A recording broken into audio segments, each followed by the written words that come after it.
ওই জামাইয়ের সঙ্গে শুতে চায় শাশুড়ি। এখন ও বলেছে যে আমি এই কর্ম করতে পারবো না, ছেলে বলেছে। शाबाश बेटा। জামাই শাশুড়ি মেয়ে এক ঘরে শুতে চায়, ও শোয় না।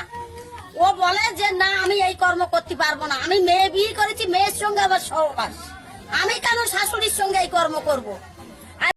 एक बात बोलूं मालिक, आप बुरा मत मानना। बोल। आप एक नंबर कमीने हो। कहूं মানলো স্বামী স্ত্রী, ও যদি ওর নিজের বাড়ি আছে, নিজের বাড়ি আসতে চায়, শাশুড়ি বউ আসতে দেয় না। এই যে ওর কাছ থেকে 7 লাখ টাকা নিয়েছে শাশুড়ি। কিভাবে মারলো কিভাবে? মারলো, হলের বিসি টিপি ধরেছে, পাউরুটি মিষ্টির সঙ্গে কি একটা খাইয়ে দিয়েছে। খাওয়াবার পরে অসাড় হয়ে গেছে, অসাড় হয়ে গেলে তখন মাথায় ফাতায় বাড়ি দিয়েছে। বাড়ি ফাড়ি দিয়ে লাস্টে ফেলে রেখে চলে গেছে ওরা ভোর 4টের সময়। এইবার পাশের লোকে বলছে বেরোয় না কেন, বেরোয় না।